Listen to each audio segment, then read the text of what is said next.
Bapak-bapak, ibu-ibu, saudara-saudara kaum muslimin rahimakumullah. Di dalam kehidupan kita sebagai seorang muslim, minimal 5 kali dalam sehari semalam kita mendengar seruan untuk mendirikan solat yang disebut azan. Ada kalimat menarik di dalam kalimat azan itu, yakni seruan hayya 'alal falah, marilah menuju kepada keberuntungan, marilah meraih kemenangan. Seruan ini adalah kecenderungan dari setiap manusia, apapun warna kulitnya. Artinya, setiap orang dalam hidup selalu ingin meraih dan mencari kemenangan. Kemenangan akan melahirkan kepuasan batin, dan kepuasan batin memberikan kebahagiaan.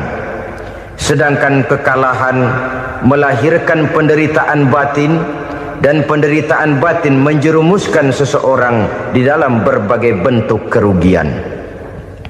Jikalau inilah seruan azan, maka masalahnya ialah apa yang menyebabkan kita meraih kemenangan. Al-Quranul Karim memberikan tuntunan dan ajaran kepada kita bahwa orang-orang yang memperoleh kemenangan itu tidak lain adalah orang-orang yang bertakwa. Hanyalah mereka yang bertakwa kepada Allah Subhanahu wa ta'ala pada akhirnya akan tampil sebagai pemenang. Lalu siapa orang yang bertakwa itu? Dijelaskan dalam awal-awal Al-Baqarah, orang yang bertakwa yang akan meraih kemenangan. Pertama, alladzina yu'minuna bil ghaib, yaitu orang-orang yang beriman kepada yang gaib, percaya bahwa ada alam yang gaib, alam yang abstrak, alam yang tidak bisa dijangkau oleh salah satu daripada panca indera kita. Mereka percaya dan beriman kepada adanya malaikat, beriman kepada adanya iblis dan jin, beriman kepada adanya alam kubur, beriman kepada adanya alam mahsyar, beriman kepada adanya alam akhirat, beriman kepada adanya surga dan neraka. Beriman bukan cuma sekedar beriman dalam ucapan bibir saja, tetapi beriman yang nilai iman itu mampu mewarnai gerak dan gaya hidupnya. Iman yang meresap sampai ke tulang sumsum, kemudian memberikan dampak positif di dalam kehidupan manusia. Alam, kita tahu, adalah sesuatu yang selain Allah, dan Allah bukanlah alam.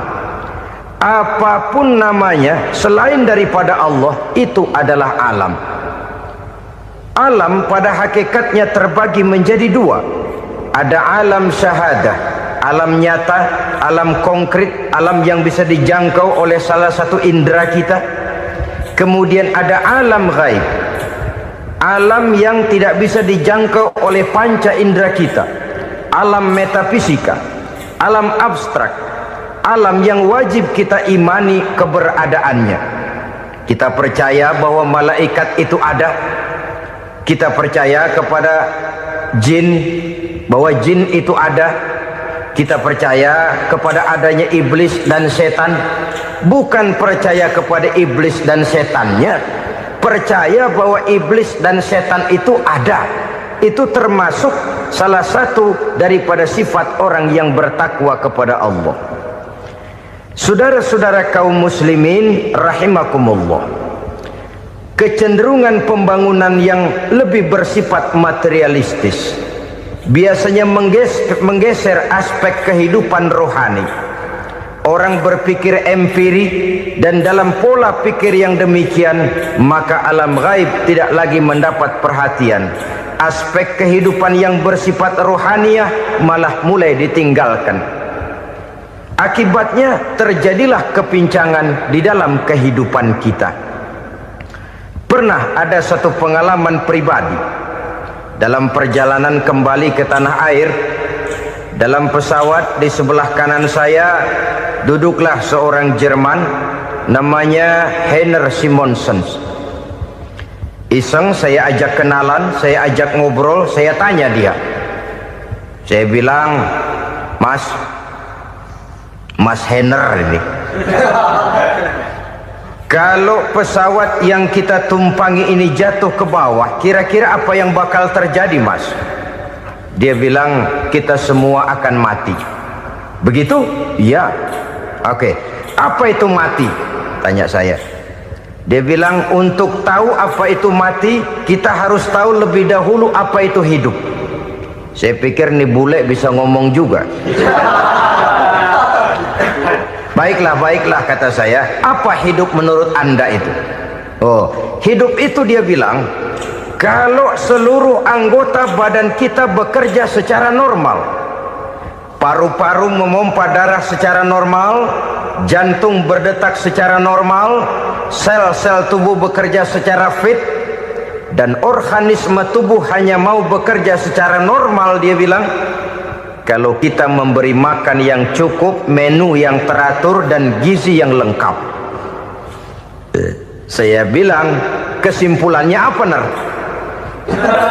Dia jawab, hidup adalah dari tangan ke mulut. Life is from the hand to the mouth, kata dia. Hidup adalah dari tangan ke mulut. Jadi masalah hidup tidak lebih daripada masalah isi perut. Orang pergi pagi, pulang sore, peras keringat, banting tulang, perut yang dibelain. Saya bilang, you are wrong. Sampean salah, Ner. Kamu orang Islam bukan? Bukan. Pantas. Kenapa saya salah? Dia bilang, ya jelas salah. Salahnya di mana? Kamu ini manusia. Kalau hidup cuma dari tangan ke mulut, saya bilang, kambing di kampung saya juga begitu pikirannya, Ner. Itu kambing di kampung saya, asal perutnya kenyang, sudah hidup dia. Perkara besok bagaimana, lusa prospeknya macam mana, bulan depan ada apa, kambing nggak pernah mikir. Di kampung saya kambing juga pikirannya begitu. Kamu Kristen ya? Tadinya. Loh kok tadinya, lalu apa sekarang kamu ini? Dia bilang, sekarang saya netral. Saya tidak beragama, tapi saya percaya kepada Tuhan sebagai pencipta alam. Saya ingat benar dia bilang, I haven't any religious, but I believe to God as the creator of the world. Kenapa bisa netral begitu, Ner? Habis saya bingung, katanya. Islam bilang Islam baik, Kristen bilang Kristen baik, Hindu Buddha bilang Hindu Buddha baik, semua agama baik. Saya netral sekalian, nggak beragama. Yang penting saya percaya kepada Tuhan. Saya bilang, Ner, kamu ini kayak orang mau beli celana, lalu bingung. Yang satu bilang Levi's bagus, yang satu bilang Blue Jean hebat, yang satu bilang Wool England hebat. Celana ini hebat, celana itu bagus, celana ini hebat. Semua celana bagus, kamu bingung. Akhirnya netral, tidak pakai celana. Itu juga salah. Saya pikir-pikir, kemudian saya melihat bahwa dua pola berpikir Heiner ini nampaknya sudah mulai menggejala di lingkungan masyarakat bangsa kita. Disadari atau tidak, secara jujur kita harus berkata, dua pola pemikiran Heiner ini mulai berkembang di tengah masyarakat bangsa kita. Pertama, pola pikir materialisme. Hidup adalah dari tangan ke mulut. Masalah hidup tidak lebih masalah isi perut. Itu yang perlu dibela, dan disitulah arti kehidupan. Pergi pagi, pulang sore, peras keringat, banting tulang untuk mempertahankan perut. Kalau sudah kemari cara orang berpikir, maka buat apa percaya kepada yang gaib? Untuk apa sholat? Untuk apa puasa? Untuk apa zakat? Untuk apa menghadiri majelis taklim? Tanpa kepercayaan kepada yang gaib, hidup berjalan menurut alur empiris dan materialis. Kalau sudah ke sana cara orang berpikir, biasanya orang lalu cenderung menghalalkan segala cara. Hanyalah orang yang percaya bahwa akhirat ada, hanyalah orang yang percaya bahwa alam kubur itu ada, hanyalah orang yang percaya bahwa malaikat itu ada, hidupnya akan lebih terarah dan terkendali. Karena kepercayaan kepada yang gaib, yang merupakan fase daripada kehidupan setelah hidup yang sekarang ini, mewarnai gerak pribadi seseorang di dalam dia melakukan kegiatan hidupnya. Pola berpikir materialisme, disadari atau tidak, mulai menggejala di lingkungan masyarakat bangsa kita. Hidup tidak lebih dari urusan tangan ke mulut, mulut ke tangan, tangan ke mulut. Asal perut sudah kenyang, hiduplah sudah.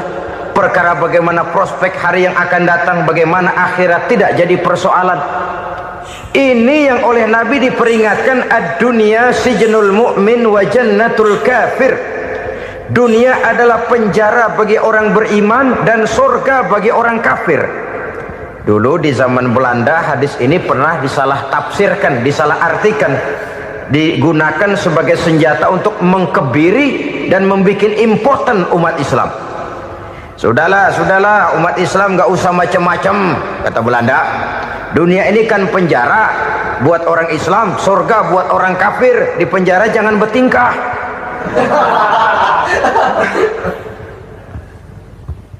Pengertiannya tidak begitu. Dunia adalah penjara bagi orang mukmin. Artinya dalam kehidupan dunia seorang mukmin tidak bebas memperturutkan hawa nafsunya. Dipenjara hawa nafsunya. Sebaliknya surga bagi orang-orang kafir. Buat orang kafir surgalah dunia ini. Mereka bebas memperturutkan hawa nafsunya, dilarang tidak terlarang, dicegah pun tidak tercegah. Mereka hidup menurut alur bisikan nafsu mereka sendiri. Kemudian bila ajal datang, maut merenggut nyawa, selesailah surganya sampai di situ. Maka bagi orang-orang yang tidak percaya kepada adanya akhirat, kepada adanya alam gaib, surganya sebatas umurnya. Sekali lagi, surganya sebatas umurnya. Bila umur selesai, ajal pun datang merenggut nyawa, selesailah sudah surganya sampai di situ. Alangkah pendeknya perjalanan orang-orang yang tidak percaya kepada alam gaib ini. Bagi kita mukmin, jikalau kita mampu memenjarakan hawa nafsu, kita bisa bahagia di dunia ini. Dan Islam memang tidak menyuruh kita sengsara di dunia. Raih dunia, kejar dunia, gapai dunia sebagai alat untuk mencapai kebahagiaan di akhirat nanti. Hidup adalah satu perjalanan panjang yang terbentang sejak kita terlahir dari alam rahim sampai kepada alam akhirat nanti. Andai kata kita gagal meraih kebahagiaan di dunia, toh kita masih punya akhirat. Tapi jangan jadi dalil yang melemahkan semangat. Biarin dah kita di dunia kebelangsak, yang penting akhirat. Akhirnya dunia benar-benar kebelangsak. Bagaimana dunia ini bisa kita raih, dan bagaimana meraih dunia untuk menunjang kepentingan akhirat nanti. Yang kedua, dari pikiran Heiner yang saya lihat menggejala di lingkungan masyarakat bangsa kita, timbulnya manusia-manusia netral. Seolah-olah Tuhan yes, agama no. Sama Tuhan percaya, agama ogah. Tuhan ngangguk, giliran agama godeng. Padahal hampir dalam setiap ayat dalam Quran, kata-kata amanu biasanya bergandeng dengan wa amilus sholihat. Iman dan amal soleh. Ini sebagai isyarat Tuhan dan agama jangan pernah dipisah-pisah. Apabila kita bertuhan, maka kita harus beragama. Apabila kita beragama, maka agama itu harus bersumberkan dari Tuhan yang kita imani itu. Tidak mungkin kita pisah, Tuhan yes, agama no. Sama Tuhan percaya tapi agama bikin sendiri. Sembayangnya cukup bengong 2 jam madep ngulon.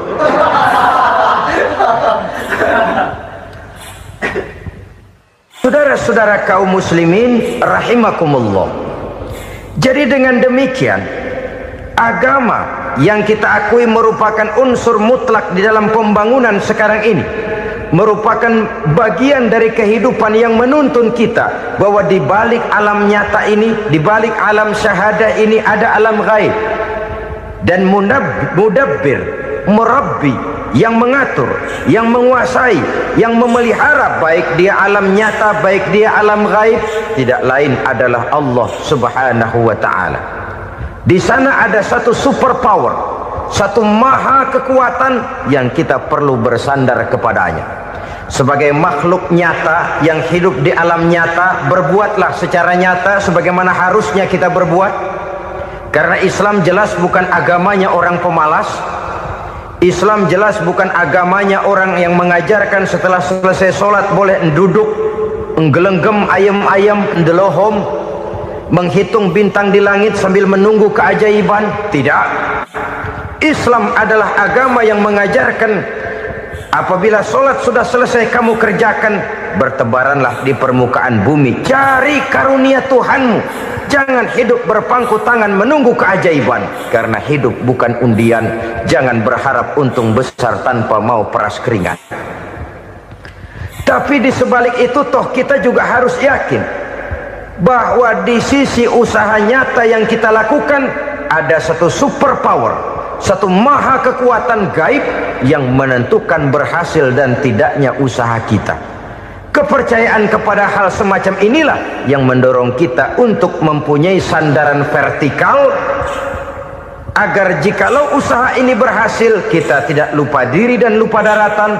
Jikalau usaha ini gagal, kita tidak putus asa dan buruk sangka, tidak cupik pandangan dan sempit hati, tapi mampu melihat persoalan dengan kacamata putih sambil husnuzon kepada Allah Subhanahu wa ta'ala. Kita percaya malaikat itu ada yang namanya Raqib dan Atid, mengawasi gerak hidup kita sampai kepada gerak hati kita. Ini memberikan sugesti agar kita berhati-hati, tidak sejengkal tanah pun kita bisa berlindung dari pengawasan Raqib dan Atid. Ada Munkar Nakir yang akan menyoal kita di alam kubur. Ada malaikat Malik, penjaga neraka. Ada malaikat Ridwan yang menjaga surga. Kita percaya kepada adanya jin, kita percaya kepada adanya setan, iblis. Percaya kepada adanya, bukan mempercayai si setan, si iblis lalu menjadikannya sebagai teman. Tidak. Percaya bahwa mereka itu ada dan merupakan makhluk Allah yang gaib yang diciptakan Allah Azza wa Jalla. Kepercayaan kepada alam gaib memberikan motivasi terhadap gerak lahir manusia, sehingga dengan motivasi kepercayaan kepada yang gaib, gerak lahir jadi lebih terarah, jadi lebih terpelihara. Pernah seseorang bertanya, "Pak, apakah adanya akhirat bisa dibuktikan secara ilmiah?" Saya bilang tidak bisa, tidak bisa. Kenapa? Karena yang berangkat nggak pernah pulang kembali lagi. Kalau dia pulang kemari bisa kita tanya bagaimana enak di sono. Cuma secara moral saya katakan, lebih beruntung orang yang percaya kepada akhirat daripada yang tidak. Sekarang saudara percaya akhirat ada, lalu saudara baik-baik di dunia, sholat, puasa, zakat, menolong orang lain, menebarkan kebajikan. Saudara mati, andai kata akhirat tidak ada, toh dalam hidup saudara sudah berbuat baik, paling tidak nama saudara akan dikenang sebagai orang baik. Sebaliknya, saudara percaya, kata saya, bahwa akhirat tidak ada, lalu hidup semau-maunya, tenggelam dalam maksiat dan munkarat, menentang Allah, tidak mau ruku dan sujud, lalu saudara mati, kemudian akhirat ada, ayo mau apa? Bekal tidak punya. Jadi secara moral lebih beruntung orang yang percaya kepada adanya akhirat daripada yang tidak percaya. Dan itu alam gaib yang tidak bisa dibuktikan secara eksakt. Jangankan untuk membuktikan seperti itu, dalam kehidupan sehari-hari saja yang kita rasakan tidak selalu berbentuk toh. Angin, bagaimana sih bentuknya angin? Kita tidak tahu. Merah, buktinya kalau dikerok merah. Yang merah itu kulit, yang kulit kita bukan anginnya. Sakit, rasa sakit itu ada, tapi bagaimana bentuk sakit kita nggak pernah tahu. Kalau kita makan cabai pedas, bagaimana bentuk pedas itu tidak ada, tapi rasa ada. Bentuk pedas hijau, cabenya bukan pedasnya. Tidak semua yang kita rasakan bisa kita gambarkan dalam bentuk yang konkret. Oleh karena itu, sekali lagi bahwa kepercayaan kepada alam yang gaib mampu memberikan satu sugesti yang menata kehidupan seseorang lebih lurus, lebih terarah, dan lebih terkendali. Maka wajar kalau kepercayaan kepada yang gaib mengantarkan seseorang untuk meraih kemenangan. Kenapa? Dia percaya kepada yang gaib, bahwa akhirat ada, bahwa alam kubur ada, bahwa pertanggungan jawab itu ada. Maka dia lalu tidak hidup saenae udele dewe, itu loh. Tidak hidup menurut seleranya sendiri, terarah, teratur. Ini cirinya yang pertama. Orang bertakwa yang akan meraih kemenangan, mereka beriman, mereka percaya kepada yang gaib. Bahkan hal-hal konkret saja selalu berangkat dari yang gaib. Saudara-saudara, para remaja, para pemuda sekarang ini tidak pernah tahu toh siapa yang akan jadi teman hidup saudara. Kita bisa saja ngerancang, mentargetkan, tapi toh akhirnya yang namanya jodoh bukan kekuasaan kita. Rezeki di luar kemampuan kita. Begitu juga ajal.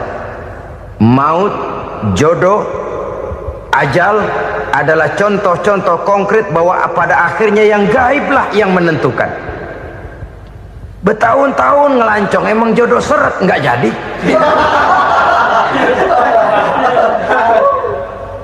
Begitu kenal baru setengah malam nginep ditangkap hansip kan. Hal-hal semacam itu kadang-kadang kita berpikir suuzon, gile, perempuannya cakep banget, lakinya rebek amat. Memang begitulah jodohnya. Memang begitulah jodohnya. Saudara hadirin ma'asyiral muslimin yang saya hormati, jadi hal-hal yang konkret saja kita yakini sepenuhnya ditentukan oleh satu superpower yang gaib itu tadi. Dari sanalah segala ketentuan itu berangkat dan kesanalah segalanya akan kembali. Maka kepercayaan kepada yang gaib meluruskan gerak hidup seseorang dan itu akan mengantarkan dia kepada meraih kemenangan. Satu.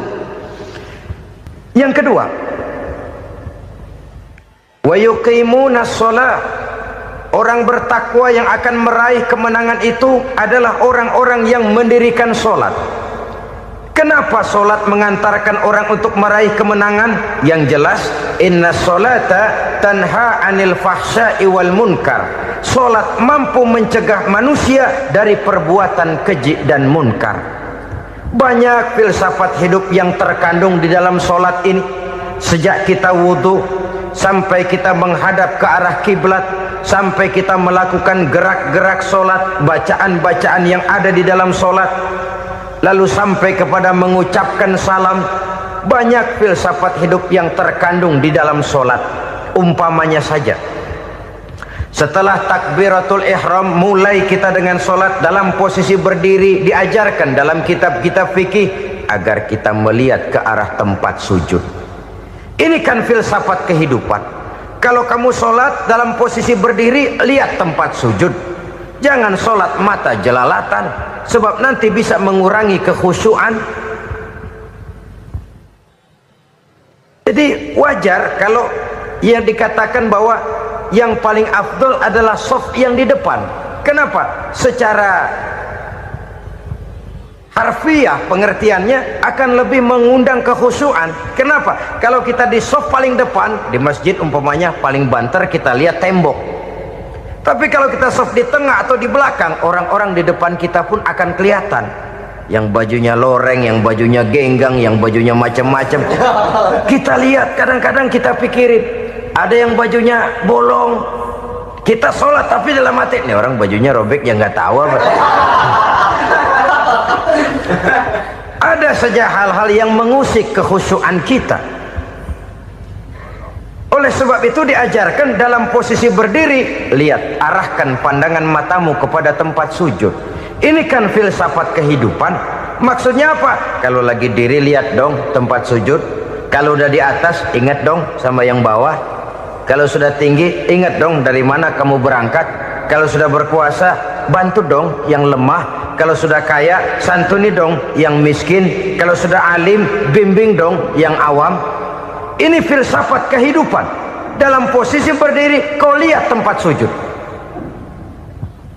Ini akan melahirkan kepekaan sosial di mana seseorang mau tahu kepada orang lainnya. Bagaimanapun kaya kita, tinggi pangkat dan jabatan kita, jikalau hidup hanya untuk kepentingan perut sendiri saja, rasanya belum membawa manfaat di dalam kehidupan kita. Tapi efek yang tertinggi sesungguhnya, solat mencegah manusia dari perbuatan keji dan munkar. Perbuatan keji dan munkar walaupun kelihatannya mendatangkan uang, membawa keuntungan, tapi itu keuntungan semu, keuntungan sementara. Dengan menipu orang lain kita bisa dapat untung, tapi tidak membawa berkah. Dan itu adalah kerugian besar dalam kehidupan kita. Maka untuk meraih kemenangan harus dimulai dengan membentuk kepribadian yang tegar, memiliki sandaran vertikal yang langsung kepada Allah Subhanahu wa ta'ala. Dan itu hanya bisa kita tempuh melalui jalur ibadah formal yang sudah ditentukan Allah, yakni solat yang 5 waktu. Untuk memperkuat itu ada solat-solat sunnah, rawatib, nawafil sebagai terminal kontrol cadangan untuk memelihara stabilitas temperatur batin di dalam kita berhubungan dengan zat yang maha gaib, yaitu Allah Subhanahu wa ta'ala.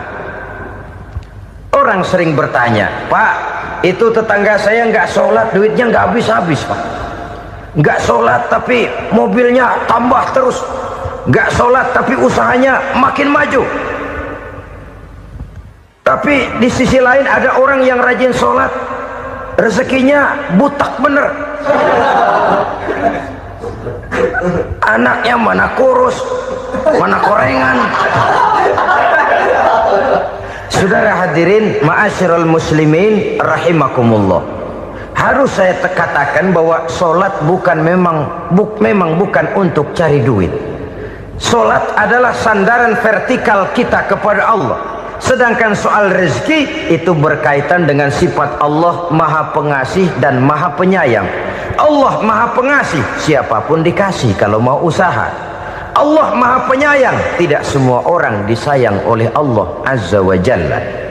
Dan belum tentu banyak harta itu merupakan nikmat. Mungkin juga istidraj. Artinya istidraj itu dikasih tapi diambulin, kalau bahasa Betawinya itu. Dikasih tapi diambulin, itu bukan merupakan nikmat sesungguhnya, lebih merupakan azab dari Allah Subhanahu wa ta'ala.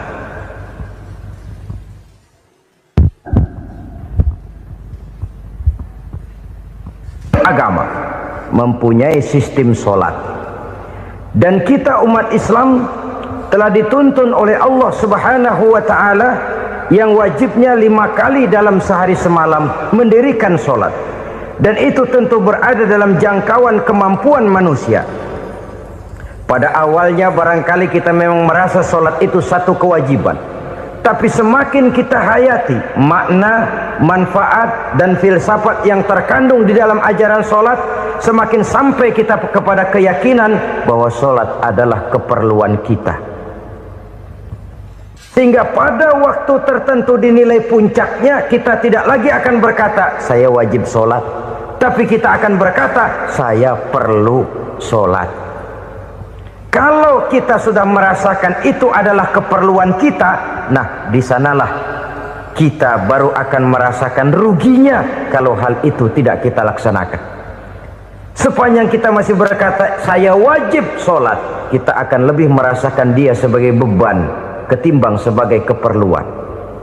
Yang jelas Allah tidak memerlukan ibadah yang kita laksanakan ini. Dengan kata lain, andai kata satu dunia penuh ini orang tidak ada yang sholat satu pun, Allah tidak akan turun dari jabatan Tuhan. Jangan lalu berpikir kalau kita ngambek se-RW kagak sembahyang Tuhan tekor kali ini ya. Tentu tidak. Itu perlunya kita, bukan perlunya Allah. Dan pada induknya kita akan berkata, saya perlu agama. Kalau secara induk kita sudah memerlukan agama, maka konsep-konsep yang ada di dalam ajaran agama itu pun adalah juga merupakan keperluan kita. Baik dia bernama sholat, baik dia bernama puasa, baik dia bernama zakat, baik dia bernama haji, seluruhnya adalah keperluan kita. Dan sesuatu yang kita perlukan apabila tidak kita laksanakan akan melahirkan kerugian di dalam kehidupan. Jangan heran kalau kita membaca riwayat perjalanan hidup para salafus soleh, orang-orang soleh. Ada yang tahajud sampai 100 rakaat, ada yang sholat malam kakinya sampai bengkak. Kita sekalinya bengkak biri-biri. Ada yang sholat membaca surah dalam Al-Quran sampai khotam Quran. Kok mau? Mereka sudah merasakan itu keperluan. Itu saja soalnya. Satu saat pun jikalau kita merasa bahwa itu keperluan saya, kita pun akan melaksanakan seperti itu. Keperluan saya dalam kehidupan. Inilah yang kedua. Yang ketiga, orang bertakwa yang akan meraih kemenangan itu, wa mimma razaqnahum yunfikun. Mereka membelanjakan sebagian daripada rezeki yang diberikan Allah kepada mereka. Mereka infakkan di jalan Allah. Ada satu dialog menarik. Satu hari seorang anak muda bertemu dengan seorang kakek-kakek yang sudah dikenalnya baik. Bertanyalah anak muda ini, "Kek, umur kakek berapa tahun?" 15 tahun, kata si kakek. "Anak kakek berapa orang?" 1. "Harta kakek berapa banyak?" 15 juta. Si anak muda ini bengong, lalu protes, "Kok kakek bohongin saya?" "Kenapa?" "Saya tahu umur kakek 70 tahun. Kenapa ngaku 15? Saya tahu anak kakek 5. Kenapa bilang 1? Saya tahu kakek miliuner, miliaran uang kakek. Kenapa ngaku cuma 15 juta? Begini, kata si kakek tadi. Benar, umur saya 70 tahun. Tapi dari umur yang 70 tahun itu baru 15 tahun terakhir ini saya merasakan ibadah kepada Allah. Meninggalkan maksiat, jauh dari segala macam munkarat. Maka yang 15 tahun inilah yang benar-benar saya rasakan sebagai umur saya. Benar anak saya 5, tapi yang 4 susah diatur. Cuman 1 rasanya nih yang bakal jadi si buah hati belahan jantung, pelanjut cerita penerus sejarah. Cuma 1 ini yang saya harapkan, yang akan jadi anak soleh, yang akan membuat saya menerima pensiunan pahala. Kalau yang 4 apek dah, nggak ada harapan. Yang 1 nyekek botol melulu. Oh begitu, iya. Lalu kenapa kakek bilang harta kakek cuma 15 juta padahal saya tahu kakek uangnya miliaran, depositonya banyak? Ya karena 15 juta itulah yang saya ingat yang pernah saya belanjakan di jalan Allah. Saya merasa itulah harta saya yang sebenarnya. Yang miliaran yang saya simpan di bank kelak, kalau satu saat saya mati, akan jadi rebutan di antara anak-anak saya. Iya kalau anak saya soleh kayak yang 1 ini. Kalau yang 4 tadi udah tulen dia bakal berantem dah berebut tuh. Jadi 15 juta yang saya belanjakan di jalan Allah inilah yang saya merasakan benar-benar harta saya yang sesungguhnya. Dialog ini patut menjadi bahan renungan kita bersama. Diberikan kita umur 40, 50, 60, 70, 80. Berapa tahun dari umur yang diberikan itu yang jalan mulus, yang kita gunakan untuk melaksanakan ibadah? Banyak harta kita simpan di bank, di lemari, di dompet, di tas. Tapi berapa yang sudah kita depositokan di jalan Allah yang akan menemani kita di hari kita kembali nanti? Maka orang bertakwa yang akan meraih kemenangan, wa mimma razaqnahum yunfikun. Mereka membelanjakan sebagian dari rezeki yang diberikan Allah di jalan Allah subhanahu wa ta'ala. Ma'asyiral muslimin rahimakumullah, zahirnya memang kita memberikan kepada orang lain, tapi hakikatnya kita menyimpan untuk diri kita sendiri. Kita memberikan kepada yatim piatu 25.000, zahirnya kita memberikan si yatim, hakikatnya kan kita cuma nyimpan. Saya berikan, titip kepadamu, ini untuk saya di akhirat. Kau boleh belikan baju, kau boleh belikan untukmu makan, kau boleh bayarkan sekolahmu, ini untuk saya. Hakikatnya kita nyumbang masjid 1 juta, zahirnya kita berikan kepada panitia masjid, tapi hakikatnya kan cuma titip 1 juta ya, untuk saya di alam kubur nanti. Silahkan kau boleh belikan semen, ini uang, belikan besi, belikan pasir, saya cuma sekedar titip untuk kepentingan saya. Hakikatnya kita cuma sekedar menitip. Sebagaimanapun pada hakikatnya, apapun yang kita miliki dalam kehidupan kan cuma sekedar hak guna pakai, bukan hak milik mutlak. Harta kita, rumah kita, kendaraan kita, kebun kita, pabrik kita, hak guna pakai saja. Hak milik mutlak cuma untuk Allah subhanahu wa ta'ala. Saudara-saudara kaum muslimin rahimakumullah, ini yang ketiga. Kemudian yang keempat, orang-orang bertakwa yang akan meraih kemenangan, allazina yu'minuna bima unzila ilaika, mereka yang beriman, mereka yang percaya kepada apa yang telah diturunkan kepadamu Muhammad, ay Al-Quran, yakni Al-Quranul Karim.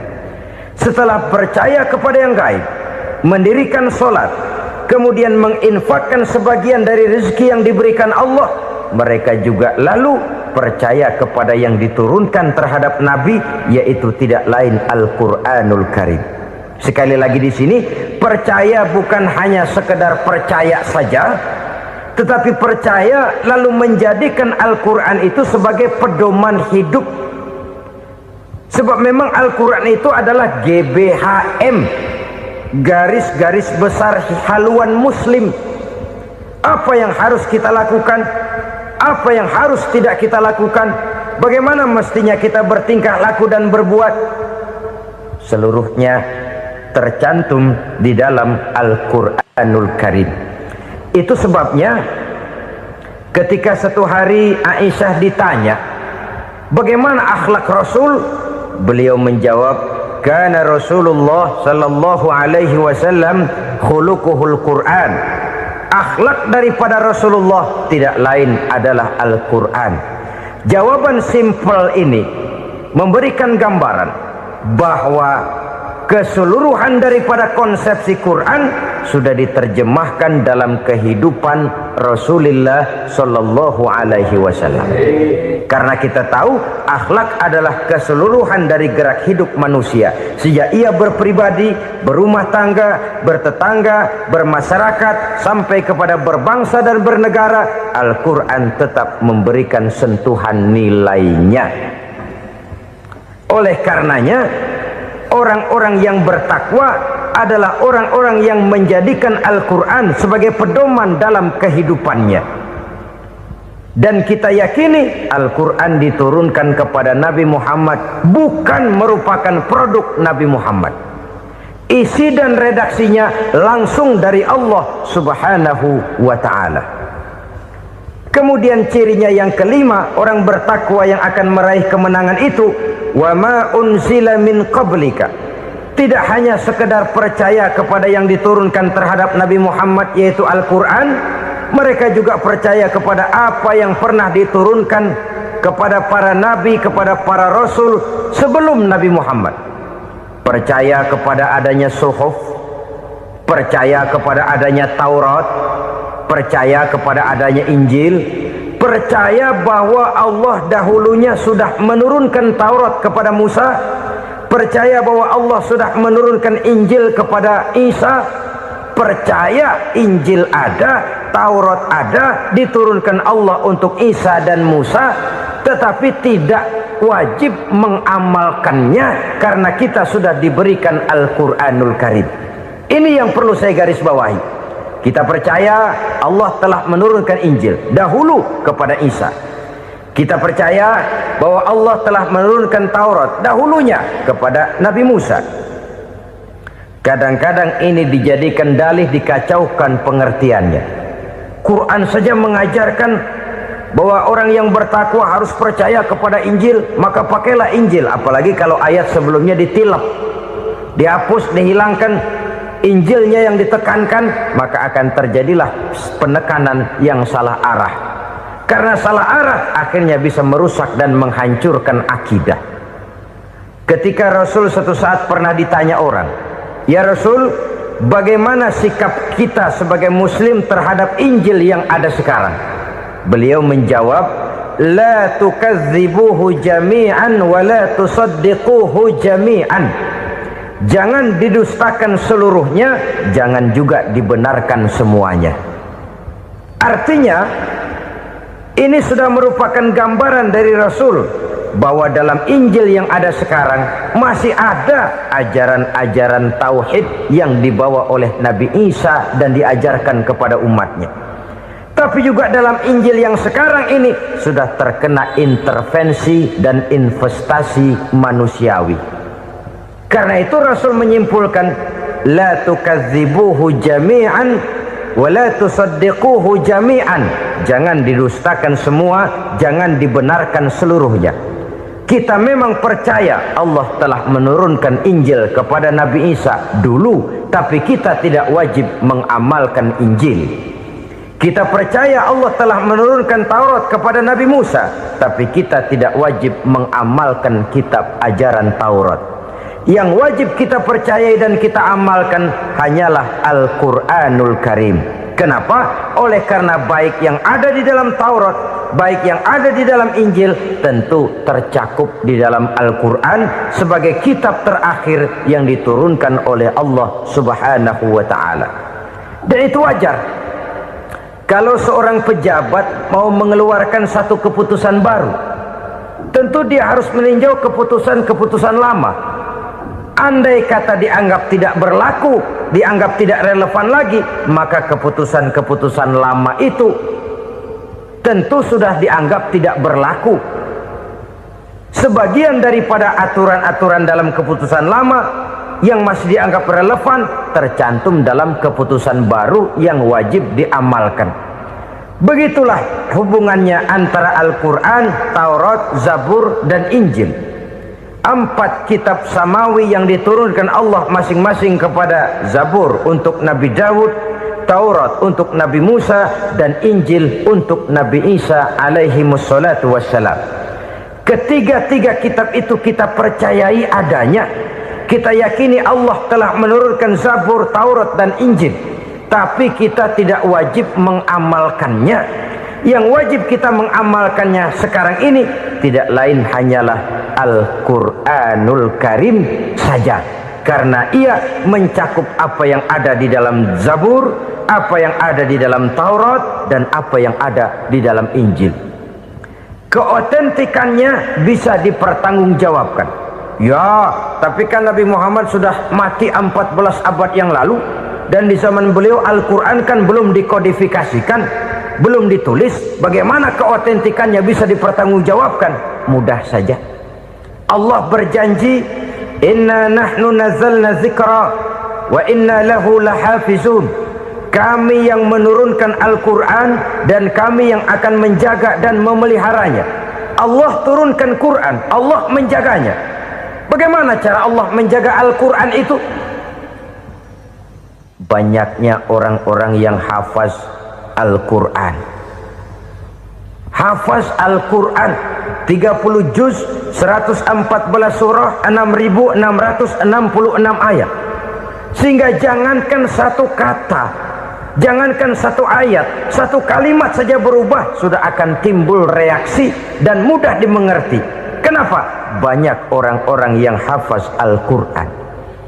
Sedangkan pada setiap akhir tahun biasanya malaikat Jibril selalu mengadakan checking terhadap ayat-ayat yang diturunkan pada waktu itu. Di zaman Nabi sendiri sudah ada usaha kodifikasi. Dan yang lebih luar biasa lagi, sampai hari ini tidak seorang pun mampu membuat satu ayat saja semacam Al-Quran.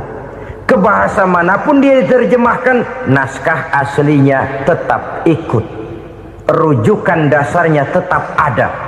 Berdasarkan itu, maka tidak mungkin terjadi penyelewengan terhadap atau pemalsuan terhadap ayat-ayat Al-Quranul Karim. Kesuciannya, keotentikannya, kemurniannya bisa dipertanggungjawabkan. Ma'asyiral muslimin rahimakumullah. Oleh karenanya, konsepsi dasar daripada ajaran Islam ini memang tidak lain adalah Al-Quran dan Sunnah. Isi daripada agama Islam yang merupakan iman, Islam dan ihsan, konsepsi dasarnya tidak lain adalah Al-Quran dan Sunnah Rasulullah Sallallahu Alaihi Wasallam. Maka yang kita perlukan sekarang ini adalah terjemahan Al-Quran di dalam kehidupan kita. Dengan demikian, maka gaya kehidupan yang lebih Qurani itulah yang kita dambakan. Kita perlu memang terjemahan Quran dalam bahasa Inggris, dalam bahasa Belanda, dalam bahasa Jepang, tapi yang lebih kita perlukan adalah terjemahan Quran di dalam kehidupan kita. Konsekuen, tidak memanipulasi, ringan sama kita jinjing, berat sama kita pikul. Jangan kalau lempengan ayat Quran tuh kira-kira enak diamalin, keras teriakan kita. Giliran kira-kira ayat Quran itu mukul kepala kita sendiri, diam kita.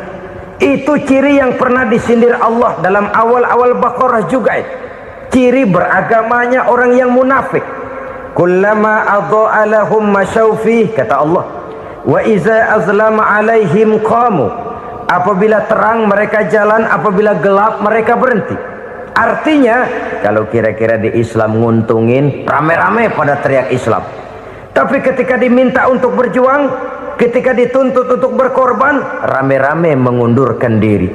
Nasib agama tidak ubahnya seperti daun pisang yang dikait orang di tepi jalan lantaran tak berpayung di ketika hari hujan. Manakala hujan usailah sudah, daun itu pun dicampakkan di tepi jalan, diinjak pula orang nan lalu. Artinya, orang menjadikan agama cuma sebagai lipstick, decoration only, tidak konsekuen. Hanya pada saat-saat kelihatannya Islam membawa keuntungan, rame-rame orang teriak-teriak tentang Islam. Tapi jikalau diminta berjuang, jikalau dituntut untuk berkorban, biasanya rame-rame juga mengundurkan diri. Jangan heran kalau mayoritas hitungan kita, tapi minoritas peranan kita. Kuantitas kita dalam jumlah, tapi dalam kualitas kita lebih sering jadi penonton daripada jadi pemain. Padahal itu sangat tidak boleh terjadi. Umat Islam di Indonesia harus bangkit. Umat Islam di Indonesia harus sadar akan keberadaannya. Tidak boleh hanya jadi penonton berpangku tangan. Karena memang agama kita juga mengajarkan untuk konsekuen di dalam menjabarkan ajaran-ajaran daripada agama kita.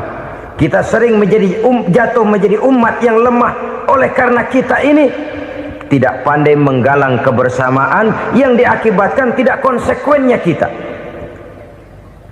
Diistilahkan bahwa umat Islam di dalam menggalang kebersamaannya itu harus seperti orang main sepak bola. Saudara-saudara kan tahu orang main sepak bola itu. Orang main sepak bola, kalau pertandingan belum dimulai sih silakan saja kumpul di luar lapangan, atur strategi yang baik. Tapi kalau pertandingan sudah dimulai, turun ke lapangan hijau, jangan kumpul terus. Ada sepak bola gotong royong, mundur-mundur rame-rame, depan ke depan kumpul melulu mainnya. Kalah. Orang main sepak bola itu ya harus ada penyerang tengah, harus ada penjaga gawang, harus ada strikernya, harus ada kiri luarnya, kanan dalamnya yang jadi backnya. Posisi boleh bermacam-macam, tapi yang penting saling ngoper untuk menggolkan gawang lawan. Begitulah umat Islam ini. boleh ada yang jadi pejabat, boleh ada yang jadi pengusaha, boleh ada yang jadi petani, silakan ada yang jadi seniman, ada yang jadi penyair, ada yang jadi artis sekalipun. Tapi kalau sudah berhasil menguasai bola, jangan lupa operannya. Operan itu yang langka. Kita ini muslim kadang-kadang kalau sudah memegang menguasai bola, kalau belum mau mampus, belum mau ngoper. Nanti kalau sudah nggak punya bola, baru mau ngoper. Kalau sudah dengar-dengar mau dekat pensiun, baru mau jihad, baru mau berjuang, baru mau ngurus pesantren. Tanda tangan sudah tidak laku, memo sudah tidak dihargai, baru mau berjuang. Kemarin kemana mas? Kita tidak pandai memanfaatkan posisi. Dengan kata lain, kalau kembali kepada persoalan kita, konsekuensi kita terhadap agama yang kita anut ini belum ideal. Kita masih lebih sering berislam ini pada saat-saat yang menurut perhitungan kita membawa keuntungan. Tapi kalau diminta berjuang, dituntut berkorban, yang itu pun hakikatnya adalah untuk kepentingan kita juga. Allah tidak pernah menuntut kita untuk jihad bagi kepentingan Allah, itu tidak. Berjuang menegakkan agama Allah, apakah untuk kepentingan Allah? Tidak. Untuk kepentingan kita. Sebab nilai-nilai jihad itu pada akhirnya akan membawa kita kepada suatu kebahagiaan. Setidaknya kalau tidak di dunia, tentu di akhirat sebagai syahid. Oleh karena itu, pada bagian akhir ini saya ingin mengajak, marilah kita konsekuen. Sekali kita berkitabkan Al-Quranul Karim, mari dia kita jadikan pedoman. Jangan cuma kita jadikan sebagai penghias dinding, pelengkap rumah, bahwa di rumah kita ada Al-Quran, tapi yang baca kecoa. Habis pada bolong tuh Quran. Yang penting kan punya Quran. Ditaruh di pintu rumah, biar apa? Biar kuntilanak kagak masuk katanya. Ya apa itu nasib Quran, cuma kerjanya jaga pintu, ngusir kuntilanak, ngusir memedi. Bagaimana kita hidup menurut tuntunan Al-Quran? Kadang-kadang tidak pernah menjadi masalah bagi kita. Maka bagaimanakah Al-Quran akan mungkin membawa keberkahan dalam hidup kalau ajarannya kita injak-injak dalam keseharian kita?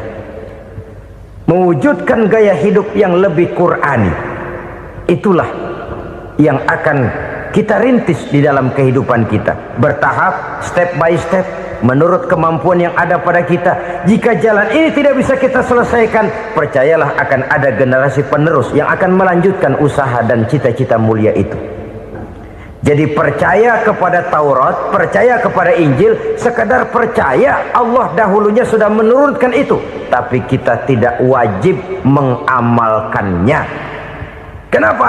Generasi Injil masa berlakunya sudah kedaluarsa. Taurat masa berlakunya sudah kedaluarsa. Injil pernah berlaku untuk orang Nasrani di zaman Nabi Isa. Taurat pernah berlaku untuk orang Yahudi di zaman Nabi Musa. Setelah generasinya berlalu, datang Rasul penutup yang membawa Al-Quranul Karim, maka Al-Quran itulah yang berlaku menjadi pedoman sampai hari akhir nanti. Jangan jauh dari Al-Quran, karena apabila ini kita lakukan, maka kita akan kembali kepada satu gaya hidup yang jauh dari tuntunan agama, dan itu artinya kita akan semakin jauh untuk meraih kemenangan. Saudara-saudara kaum muslimin rahimakumullah, yang keenam, yang terakhir, orang-orang bertakwa yang akan meraih kemenangan itu wabil akhirati hum yuqinun. Mereka percaya, mereka yakin seyakin-yakinnya akan adanya hari akhir, di mana seseorang akan mempertanggungjawabkan seluruh perbuatannya di dalam hidup ini, dan tidak ada satu perbuatan yang bagaimana kecilnya sekalipun yang tersembunyi dalam pandangan manusia yang tidak akan dibukakan persoalannya di mahkamah Qadi Rabbul Jalil di akhirat nanti. Itulah sebabnya maka percaya kepada akhirat disebut secara khusus. Padahal di awal tadi sudah dijelaskan yu'minuna bil ghaib, percaya kepada alam gaib, dan alam gaib ini termasuk akhirat. Kenapa pada bagian akhir disebut lagi akhirat? karena ternyata bahwa kepercayaan kepada adanya akhirat merupakan induk dari kepercayaan terhadap adanya malaikat, setan, jin dan lain sebagainya, dan akan lebih memberikan sugesti dalam kehidupan manusia untuk meluruskan gerak hidupnya. Jikalau satu saat tergerak hati akan berbuat kejahatan, ingin mencuri, sadarlah, awas ada akhirat. Sebab kalau kita cuma teriak awas ada polisi, itu cuma tertunda sementara, begitu polisi meleng embat. Kalau kita ingin berbuat jahat cuma berteriak awas ada hansip, cuma sementara ketika hansip itu ada. Tapi kalau ceritanya awas ada akhirat, mau menyeleweng awas ada akhirat, mau berjudi awas ada akhirat, mau mencuri awas ada akhirat. Keyakinan yang akan meluruskan gerak hidup manusia sehingga gerak itu jadi lebih terarah dan terkontrol, tidak merugikan baik diri sendiri, lebih-lebih orang lain. Ternyata bahwa kepercayaan kepadanya adanya hari akhirat sanggup menjadi sumber daya kontrol dari kehidupan manusia, sehingga ia tidak terjebak dalam perbuatan maksiat dan munkarat. Saudara-saudara kaum muslimin, inilah saja yang kita bicarakan pada pertemuan kali ini. Semoga Allah subhanahu wa ta'ala memberikan kekuatan zahir dan batin kepada kita untuk dapat meraih kemenangan dengan beriman kepada yang gaib, mendirikan solat, membelanjakan sebagian dari rezeki yang diberikan Allah, percaya kepada Al-Quran, beriman kepada kitab-kitab yang diturunkan sebelum Al-Quran, lalu meyakini adanya hari akhirat. Terima kasih.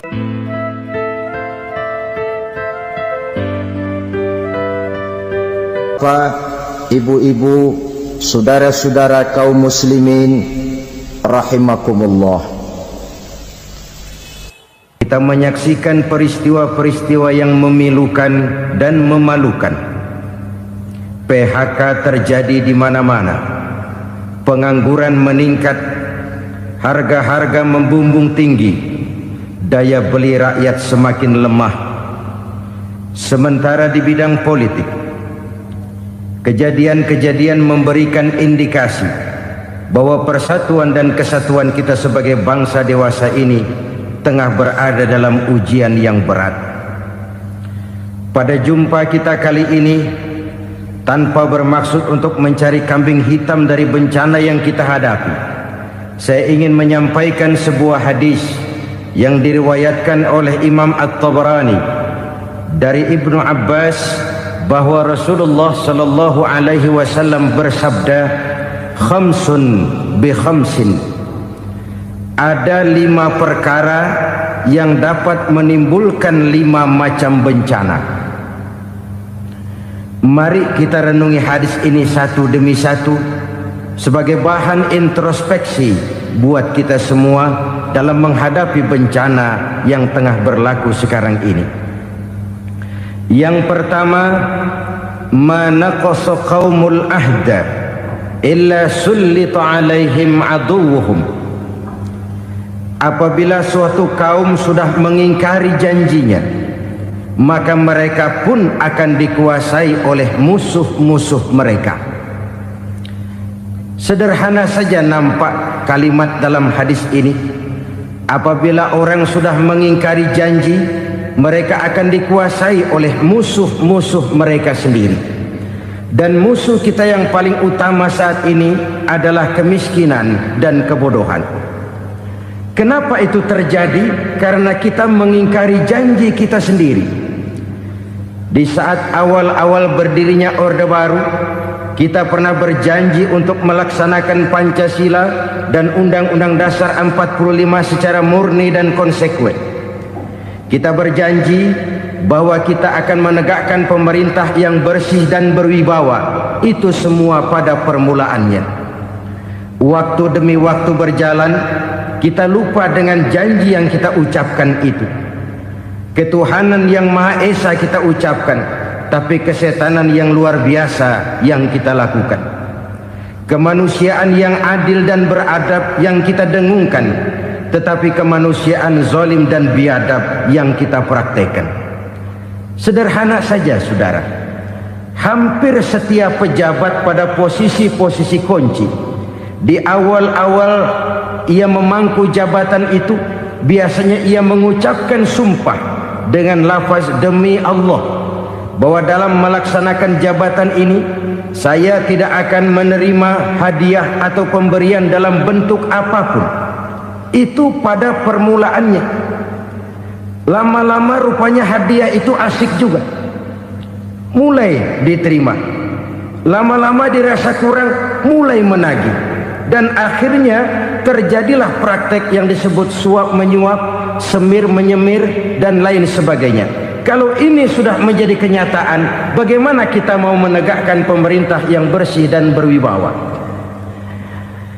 Undang-Undang Dasar 45 menyatakan bahwa bumi, air, dan seluruh kekayaan negara dikelola oleh negara bagi sebesar-besar kemakmuran rakyat. Yang terjadi adalah bahwa kita merasa mewakili rakyat untuk menikmati harta dan kekayaan negara, sehingga rakyat banyak tidak bisa ikut menikmatinya. Menumpuklah harta itu sehingga terjadilah pepatah, gunung ditimbun, sumur digali. Yang kaya semakin kaya, yang miskin semakin terpuruk. Kita ingkar dengan janji yang kita ucapkan di awal-awal kita bergerak. Kita ingkar dengan janji pada saat kita mengatakannya dengan menyebut nama Allah, dengan mempertaruhkan nama Tuhan. Sehingga pada akhirnya jabatan pun mengalami tender. Sudah menjadi rahasia umum. Orang mau jadi lurah mesti mengeluarkan uang. Mau jadi camat mesti mengeluarkan uang. Mau jadi wali kota, bupati, bahkan gubernur, itu ada pasarannya. Secara logika, kalau orang memperoleh satu jabatan karena banyak mengeluarkan uang, tentu pada saat ia mengeluarkan uang, ia sudah punya pemikiran, modal pasti pulang, modal pasti kembali. Kalau orang memperoleh suatu jabatan karena banyak mengeluarkan uang, maka langkah pertama yang dia lakukan setelah memangku jabatan itu ialah bagaimana uang bisa kembali, bagaimana modal bisa pulang. Kalau modal sudah pulang, pikiran berikutnya bagaimana supaya dapat untung. Lalu kapan mau bekerja untuk kepentingan rakyat? Itu nomor 18. Kemudian kalau ada proyek-proyek besar, pertanyaannya ialah bukan apakah proyek ini bermanfaat bagi rakyat, apakah proyek ini layak untuk diteruskan, tetapi yang jadi pertanyaan paling utama ialah bagian saya berapa duit dari proyek ini. Kita bisa lihat proyek, mega proyek lahan 1 juta hektar di Kalimantan Tengah, triliunan rupiah, dan proyek itu gagal. SD Impres bulan ini diresmikan, bulan depan retak. Jembatan-jembatan bulan ini gunting pita, bulan depan runtuh. Kita ingkar dengan janji. Kita berkata kita bekerja untuk kepentingan rakyat, tapi kita tidak pernah mengenal rakyat itu. Apabila suatu kaum sudah mulai mengingkari janji, maka mereka akan dikuasai oleh musuh-musuh mereka. Akibatnya tersusunlah barisan-barisan sakit hati yang makin lama makin menjadi bola salju, menggelinding membesar, dan kemudian terjadilah hal-hal yang tidak kita inginkan lagi. Apabila suatu kaum sudah mengingkari janji, maka mereka akan dikuasai oleh musuh-musuh mereka. Ini penyebab bencana yang pertama. Kita tidak konsekuen. Tadinya kita dengan lantang teriak-teriak berantas korupsi, ganyang korupsi. Pada waktu kita belum mendapat kesempatan. Setelah kita naik punya kesempatan, rupanya korupsi enak juga dirasa. Terjadi pergeseran nilai, orang luntur, kehilangan idealisme awal. Lalu untuk menghibur-hibur diri, menutup-nutup kesalahan, kita gunakanlah pepatah bahwa tidak ada gading yang tak retak, bahwa kita harus mikul dhuwur mendem jero. Itu semua cuma sebagai dalih agar kesalahan kita tidak dibicarakan orang lain. Padahal kita sendiri yang mengingkari janji. Kita yang keluar dari komitmen awal kita. Kita berjanji melaksanakan Pancasila dan Undang-Undang Dasar 45 dengan murni dan konsekuen. Kita berjanji untuk menegakkan pemerintah yang bersih dan berwibawa. Namun dalam kenyataannya itu tidak kita laksanakan dengan sebagaimana mestinya. Kita bergeser, kita mengalami proses degradasi, peluncuran nilai, dan akhirnya terbentuklah barisan-barisan sakit hati yang semakin lama semakin membesar itu. Kita harus introspeksi. Memang kalau zaman sedang susah, biasanya kambing hitam laris, tukang kompor gentayangan. Itu dari dulu selalu mencari kambing hitam. Karena itu kita tidak bicara orang, kita tidak bicara siapa yang salah, kita bicara sistem, dan sistem itu bisa mengena siapa saja. Kalau orang sudah mulai mengingkari janji, bergeser dari komitmen awal, itu sudah mulai ia mengalami proses peluncuran, proses degradasi. Ini penyebab yang pertama. Kita tidak lagi konsekuen bahwa bumi, air, sumber daya alam adalah milik negara, dikuasai oleh negara, digunakan bagi sebesar-besar kemakmuran rakyat. Ternyata rakyat yang makmur itu tidak merupakan gambaran yang menyeluruh dari rakyat kita. Undang-undang dasar kita menganut ekonomi kekeluargaan, tapi yang kita praktekkan adalah ekonomi keluarga. Kalau bukan keluarga nggak dapat proyek. Kalau bukan keluarga nggak dapat macam-macam. Kekeluargaan kita rubah menjadi keluarga, timbullah penyakit nepotisme. Kita bergeser, kita ingkari janji, dan kita anggap kita atasnamakan rakyat.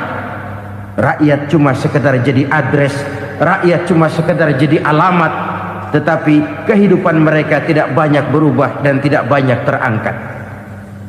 Kaum muslimin rahimakumullah, ini penyakit yang pertama, penyebab bencana yang pertama. Yang kedua, kata Nabi, wa ma hakamu bighairi ma anzalallah. Apabila hukum yang diterapkan sudah tidak lagi bersumber dari hukum Allah, illa fasya fihimul faqru, maka akan bertebaranlah kemiskinan di mana-mana. Ini artinya apa? Apabila hukum tinggal sebuah stempel, apabila hukum sudah diatur menurut kepentingan, apabila hukum sudah tidak lagi ditegakkan secara adil, maka kemiskinan merambah di mana-mana. Hukum diatur menurut selera orang yang sedang berkuasa, maka yang benar bisa jadi salah, yang salah bisa jadi benar. Hukum dalam kenyataan hidup berlaku seperti pisau. Pisau itu kan saudara lihat, yang namanya pisau dimanapun itu tajamnya ke bawah, ke atas tumpul. Kalau hukum itu, kalau untuk rakyat, hukum itu tajam bukan main, cepat sekali dilaksanakan. Tapi giliran menengah ke atas, yang gedean dikit berbuat salah, hukum tompul. Hukum pura-pura tidak dengar. Akibatnya terluka rasa keadilan rakyat. Satu kasus rakyat diam, dua kasus rakyat diam, tiga kasus rakyat diam, kasus terakumulasi di hati rakyat. Luka rasa keadilan, dan itu menjadi sumber bencana. Penjarahan, kita tidak setuju itu, tapi kita harus melihat kausalnya. Itu kan tidak berdiri sendiri. Itu kan karena terlukanya rasa keadilan rakyat, melihat kesempatan ini tidak merata. Kalau rakyat ini yang ngajukan kredit ke bank, walaupun jumlahnya cuma jutaan, ratusan ribu, susahnya 17 setan. Tapi ada orang-orang tertentu yang agunannya palsu, jaminannya palsu, bawa kata belece, bukan cuma miliaran, triliunan kredit bisa keluar. Terluka rasa keadilan, hilangnya kesempatan. Rakyat cuma dapat kesempitan, jarang dapat kesempatan. Dari lukanya rasa keadilan ini. Memang ya entah lipstik, entah basa-basi, dibentuklah tim ini, dibentuklah badan pengawas ini, dibentuklah tim ini.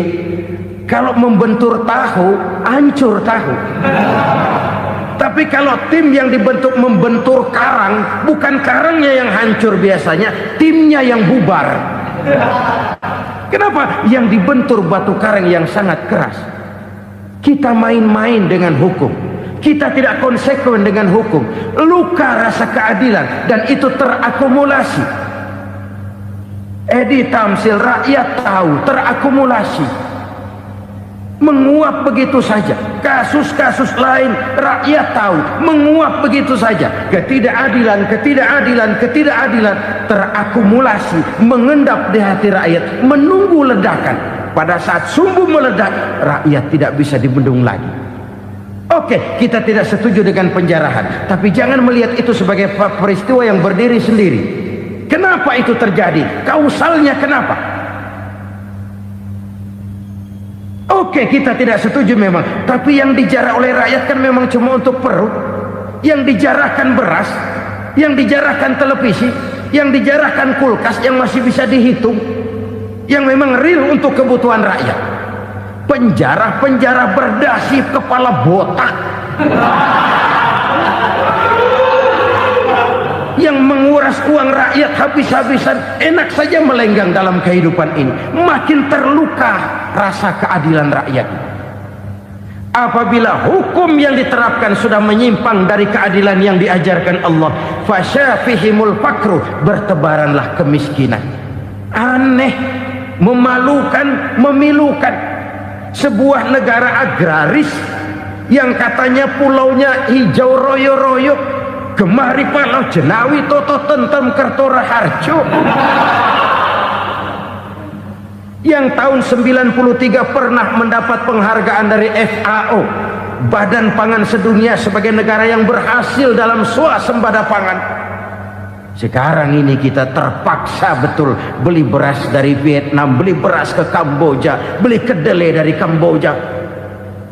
Kenapa? Lahan sawah kita habis ditanami pabrik. Teknologi kita, teknologi loncatan yang non-applied, tidak terpakai oleh kita. Lantas lahan yang tidak bisa kita tanami, kita paksakan lahan-lahan gambut menjadi tanah pertanian yang subur dengan biaya triliunan, dan kita gagal.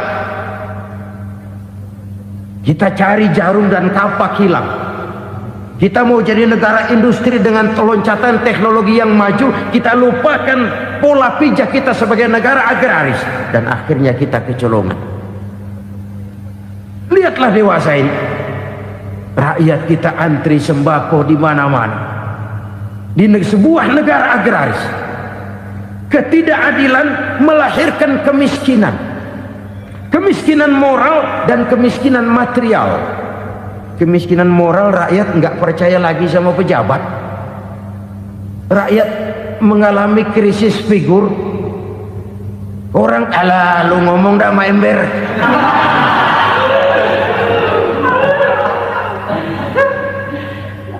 Penataran yang menghabiskan biaya miliaran itu melahirkan pejabat-pejabat korup. Pengawasan yang menghabiskan biaya miliaran itu ternyata impoten, mandul. Kemiskinan moral. Jujur saya berkata, saudara-saudara, setelah pintu reformasi dibuka, itu yang masuk memang macam-macam. Ada yang memang punya tujuan murni, konsekuen dan punya konsep. Ada yang nunggu di tikungan, begitu mobil lewat nyamber pintu, berangkat ikut reformasi. Ada yang memanfaatkan momentum, mumpung, untuk nyampein unek-unek, ngerti nggak, pokoknya ngomong. Sehingga keadaan semakin rancu, kebingungan semakin menjadi-jadi, masalah yang paling urgent tidak terselesaikan. Sekarang ini orang berpikir mendingan jadi pala ular daripada jadi buntut macan. Buntut macan memang hebat macan, tapi kalau buntutnya cuma ugel-ugel di belakang buat apa? Mendingan jadi pala ular kecil juga nyaplok. Artinya ya biar kecil juga kalau punya partai kan gagah. Lalu rame-rame bikin partai kayak bikin arisan. Orang makin mengalami dislokasi. Semua mau jadi pahlawan, semua mau nomor satu, semua ngomong. Iya kalau bidangnya, kalau bukan makin rancu. Marilah lewat kesempatan ini saya mengajak kita untuk tahu diri. Biarkan politisi ngomong politik, biarkan ekonom menata ekonomi, biarkan praktisi bicara soal hukum, biarkan rakyat munajat, istighfar, mohon pertolongan Allah. Tahu diri kita. Kalau memang ayam, kukuruyuk aja dah. Kalau memang kucing, ayo ngeong. Kalau kambing, silahkan ngembe. Udah tahu ayam, ngeong bunyinya. Suaranya palas, orang nggak ngerti, bingung makin menjadi-jadi. Ibarat kesebelasan sepak bola bangsa kita sekarang ini, rame-rame mau bikin gol, kiper ikut nyerang sekarang. Memilukan dan bahkan memalukan. Wa ma hakamu bighairi ma anzalallah illa fasyafihimul fakru. Kalau hukum yang diterapkan sudah menyimpang dari keadilan yang diajarkan Allah, bertebaranlah kemiskinan di mana-mana. Coba sekarang ini yang punya duit bingung, apalagi yang kagak punya duit. Yang pengusaha gede ngeluh, apalagi yang pengusaha pas-pasan. Yang kagak punya beras, yang punya beras saja masih bingung, apalagi yang nggak punya beras. Ini sudah demikian merata. Dulu kita kagum mendengar konglomerat kelas buadak, kelas-kelas yang seakan-akan cuma ada dalam khayalan mereka, punya kekayaan miliaran dolar, triliunan. Sudahlah, seolah-olah nggak terjangkau sama kita. Weh, ternyata yang gede-gede itu juga gede utangnya. Dan rontok satu demi satu. Ternyata rakyat selama ini cuma dialamatkan, cuma dijadikan address. Rakyat yang tidak banyak ngerti persoalan ini harus menanggung hidup ini begini berat, harus menanggung beban hidup ini begini tinggi. Daya beli semakin lemah, semakin terpuruk dan terpuruk, sedang keadaan belum juga banyak berubah. Yang hutang sama luar negeri itu kan bukan rakyat kecil, Ciano. Yang banyak nyimpen dolar juga kan Ciano. Rakyat kecil bocah kampung mah jangankan nyimpen dolar, ngelihat juga tumben. Kemana kita mesti bercermin? Sekali lagi saya mengatakan maaf, kita tidak bermaksud mencari kambing hitam. Karena itu kita tidak bicara orang, kita bicara sistem, kita bicara keadaan. Beginilah yang dikatakan Nabi, penyebab timbulnya bencana, hukum yang ditegakkan tidak lagi berorientasi kepada keadilan, tapi berorientasi kepada kepentingan. Akhirnya bentuk hukum seperti pisau, tajam ke bawah, tumpul ke atas. Hukum cuma buat rakyat kecil, tetapi kelompok menengah ke atas kadang-kadang kebal dari perlakuan hukum. Maka bertebaranlah kemiskinan. Iya, kemiskinan moral berupa lukanya rasa keadilan. Kalau rasa keadilan terluka, orang kan nunggu kesempatan, saudara. Iya, dia nggak bisa ngomong, iya dia nggak sanggup action, iya dia nggak bisa tunjuk rasa, tapi hatinya kan kapan ada kesempatan, kapan ada waktu, tunggu. Hatinya mesti begitu. Sehingga begitu ada kesempatan, terjadilah hal-hal yang tidak terhindarkan. Dan itu ekses, bukan reformasi. Jangan seperti sebuah dialog saya dengan seorang abang beca. Saya bertanya, bang, ya, abang tahu nggak reformasi? Tahu. Ustaz, apa? Pembakaran. terus penjarahan, lalu perkosaan. Itu reformasi, itu yang saya lihat. Nah, itu yang dia lihat. Saya tentu tidak menyalahkan abang beca kita, karena memang itu yang dia lihat dan sejauh itu wawasannya. Tapi ini indikasi bahwa banyak rakyat kita yang belum bisa menggunakan kebebasan secara bertanggung jawab. Padahal kebebasan tanpa tanggung jawab tirani. Sebuah contoh gampang-gampangan. Saya beli radio, saya setel di kamar saya, lalu saya bilang, ini radio gue. Yang beli gue, pakai duit gue setel di kamar gue, sekeras-kerasnya, gak ada urusan sama orang lain. Itu kata saya. Tetapi tetangga saya sebelah rumah kan boleh juga ngomong begitu. Kata tetangga saya, ini mata gue, yang ngantuk gue tidur di kamar gue, kenapa suara radio lu nyampe kemari? Artinya apa ini? Kebebasan saya nyetel radio dibatasi oleh kebebasan tetangga saya yang mau tidur.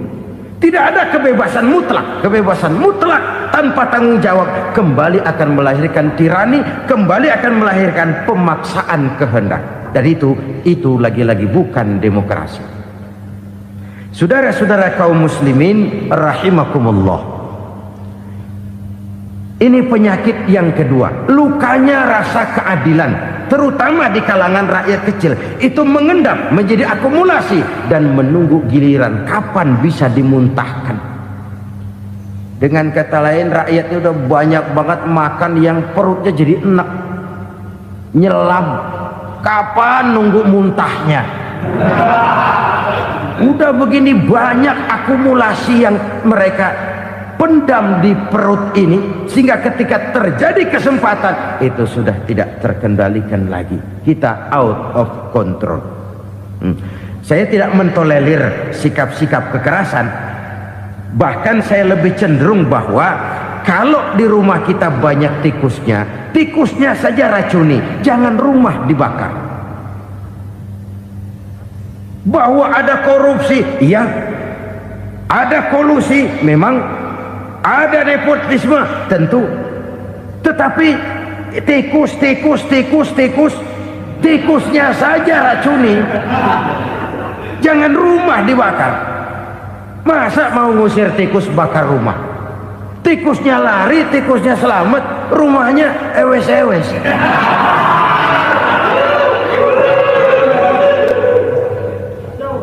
Tikus selamat, rumah nggak punya. Masalah nggak terselesaikan dengan sebagaimana yang kita harapkan. Kita sepakat ini negara hukum, dan di hadapan hukum semua manusia itu sama. Itu prinsip yang diajarkan Allah. Al-musawat bainan nas fi takalifil ahkam. Semua manusia sama dalam berhadapan dengan hukum Allah Subhanahu wa taala. Kalau hukum sudah pandang bulu, itu jelas yang enak yang banyak bulunya. Siapa yang banyak bulunya? Monyet. Kalau hukum pandang bulu, monyet keenakan.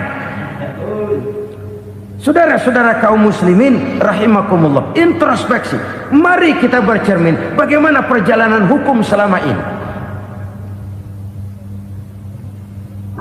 Kalau introspeksi ini kita temukan, lalu ada upaya untuk memperbaiki diri.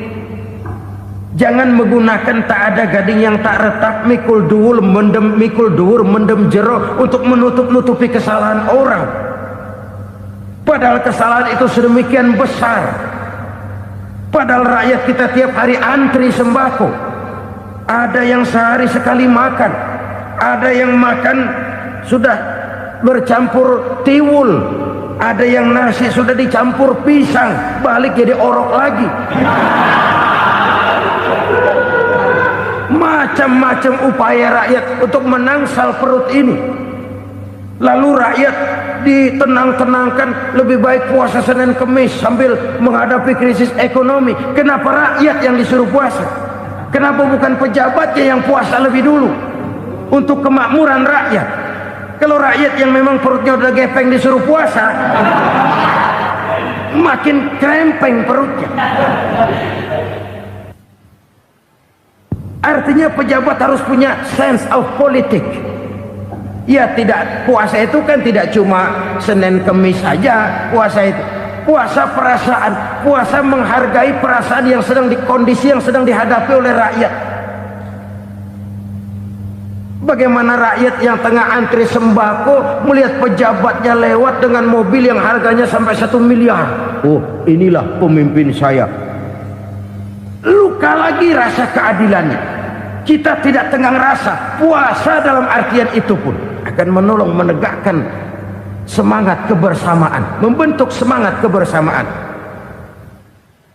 Saudara-saudara kaum muslimin rahimakumullah, penyebab bencana yang ketiga dikatakan oleh baginda Nabi, wala dhaharat fihimul fahishatu illa fasha fihimul maut. Apabila kekejian telah merajalela, maka maut bertebaran di mana-mana. Kita renungi butir kalimat dalam hadis ini. Apabila kekejian telah merajalela, maut bertebaran di mana-mana. Begitu murah arti sebuah kehidupan. Penjarahan untuk hal-hal yang kecil tapi sampai mengorbankan nyawa. Apabila kekejian sudah terjadi di mana-mana, maut pun bertebaran.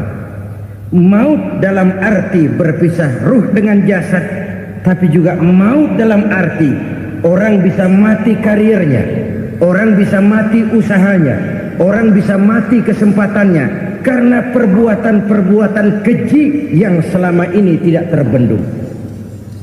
Lahirlah teori mafia. Siapa yang kuat dia yang berkuasa, siapa yang lemah dia menjadi mangsa.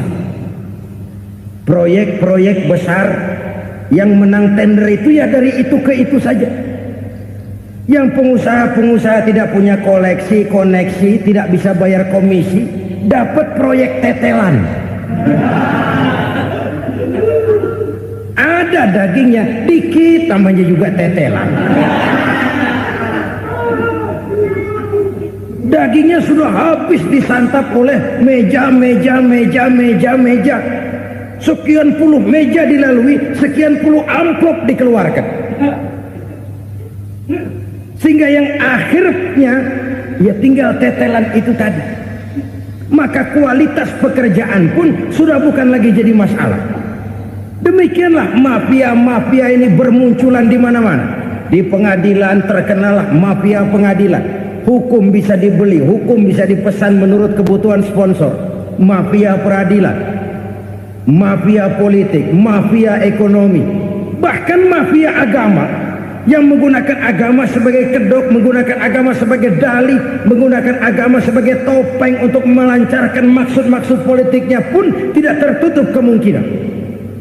Apabila kekejian telah merajalela, maut bertebaran di mana-mana. Korupsi, kolusi, nepotisme itu bagian dari kekejian. Kita selama ini kalau mendengar maksiat, itu yang terbayang cuma judi, mabuk, zina. Ya itu maksiat. Tapi korupsi, kolusi, nepotisme itu juga maksiat dalam bentuk lain. Kalau ini sudah bertebaran, maka maut terjadi di mana-mana. Jangan bayangkan cuma mati orangnya, itu sih kewajiban. Yang menyakitkan itu orangnya masih hidup tapi dibikin mati, karirnya mati. Kenapa? Karena yang diperlukan bukan cuma orang pinter tapi orang taat. Biar pinter, kalau nggak taat minggir. Biar bodoh, kalau taat bisa nyenangin atasan, bisa nyemir, nyemur. Kumaha juragan wae ayo nama. Itu yang kadang-kadang dapat penghargaan.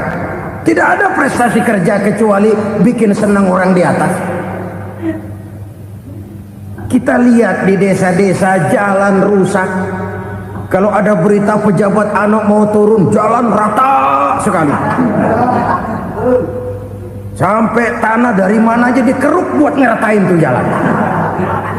Pejabat pulang legok lagi jalanan. Katanya kita kerja buat rakyat, nyatanya kita cuma melayani atasnya. Kenapa? Terjadi lingkaran setan. Seperti kata lagu Dul Sumbang itu, mahasiswa takut sama dosen, dosen takut sama dekan, dekan takut sama rektor, rektor takut sama menteri, menteri takut sama presiden, presiden takut sama mahasiswa. Lah muter balik lagi, lingkaran setan, lingkaran setan. Saudara-saudara kaum muslimin rahimakumullah, kekejian yang merajalela, praktek-praktek mafia yang tertuang dalam kehidupan sehari-hari menyebabkan orang mati karirnya, jasad masih hidup, karir mati, itu menyakitkan. Mati bisnisnya. Rakyat kecil pernah senang ketika cengkeh booming, harganya bagus, rakyat banyak yang pergi haji. Lalu mau ditata, lahir tata niaga cengkeh, malah amburadul. Harga cengkeh jatuh, petani cengkeh kecil menjerit. Siapa yang untung? Segelintir orang.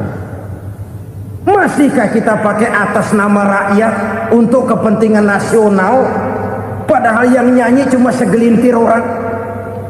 Masihkah kita mau bohongi rakyat ini dengan mobil nasional tapi bikinan Korea? Masihkah kita mau bermain verbalisme, bermain kata? Ini sebuah masa lalu yang tidak perlu terulang lagi untuk masa-masa yang akan datang. Kekejian merajalela, orang mati karir, bisa mati usaha, mati bisnis. Usahanya maju, dirangkul, hancur. Usahanya maju, dipukul, hancur, tenggelam. Bahkan yang memilukan dan memalukan badan-badan usaha milik negara itu dikebiri sedemikian rupa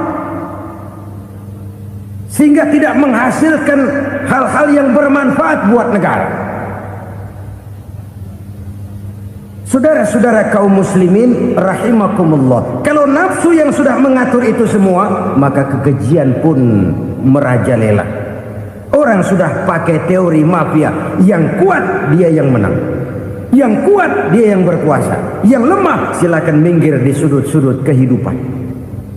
Kalau kekejian seperti ini merajalela, maut bertebaran di mana-mana. Banyak orang mati karirnya, banyak orang mati usahanya, banyak orang mati imajinasinya. Sekarang ini dalam dunia seni yang banyak karyawan seni, bukan seniman. Seniman itu kan dilahirkan, lain seniman, lain karyawan seni. Sekarang yang banyak karyawan seni, bukan seniman. Mati karir, mati imajinasi, mati improvisasi, sehingga kehidupan persis sinetron. Sinetron itu yang kita lihat rumah mewah, yang kita lihat rumah bagus. Gak pernah kita lihat di sinetron kita ini rakyat antri sembako. Kita dijejali hal-hal yang indah, yang wah, yang membuat kita tenggelam dalam gaya hidup instan, tenggelam dalam gaya hidup wah. Kita lupa dengan realitas keseharian di tengah-tengah masyarakat kita. Lahirlah kelompok-kelompok selebritis, dibesarkan oleh berbagai media. Selebritis pilek aja masuk koran, pilek.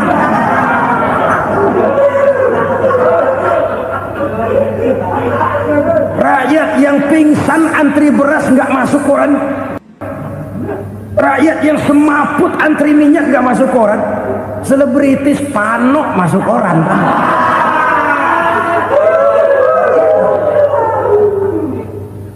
Kita besarkan hal-hal kecil, kita kecilkan hal-hal besar.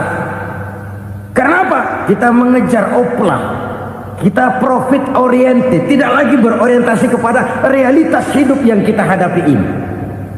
Kalau kekejian sudah merajalela, kata Nabi, maka maut bertebaran di mana-mana. Maut dalam artian maut, coba lihat sekarang begitu murah nyawa. Karena 1000 perak orang mau nusuk bunuh. Karena beras seliter orang khilaf, begitu murah kehidupan. Tapi kekejian dalam bentuk korupsi, kolusi, nepotisme, kekejian dalam bentuk itu mematikan karier, mematikan bisnis, mematikan imajinasi, mematikan kreativitas. Itu juga maut dalam bentuk lain akibat kekejaman lain. Ini penyebab yang ketiga. Yang keempat, penyebab bencana menurut baginda Rasul, wala tuffiful mikyala illa muni'un nabat. Apabila timbangan sudah dicurangi, maka tercegahlah tumbuh-tumbuhan. Apabila timbangan sudah mulai curang, maka terjadilah musim paceklik.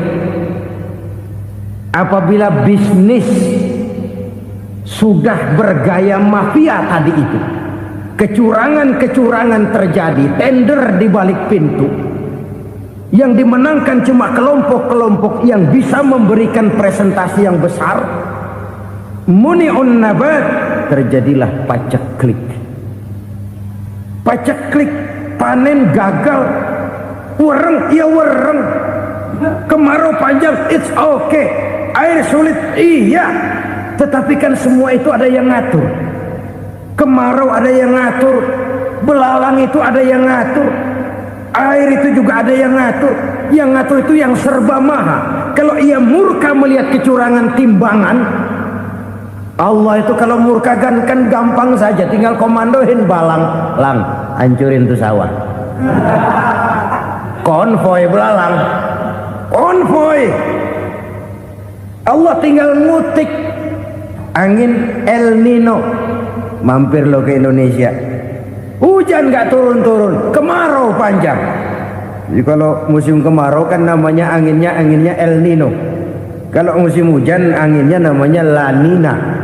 Cakep namanya, kejem orangnya. Saudara lihat Cina sekarang sedang kena La Nina, banjir besar, ribuan orang meninggal. Dia mah ribuan mati kagak berasa, rakyatnya miliaran. Bangladesh lagi ngalami La Nina, India lagi ngalami La Nina. Angin, hujan, kemarau, belalang, itu kan ada yang ngendaliin. Kuncinya bukan di belalangnya, kuncinya bukan di peredaran matahari berputar, kuncinya di atas yang mengatur semua itu.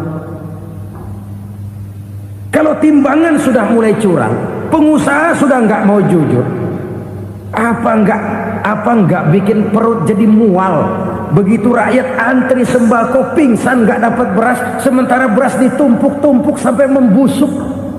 Kemana hati nuraninya? Kemana akal pikirannya?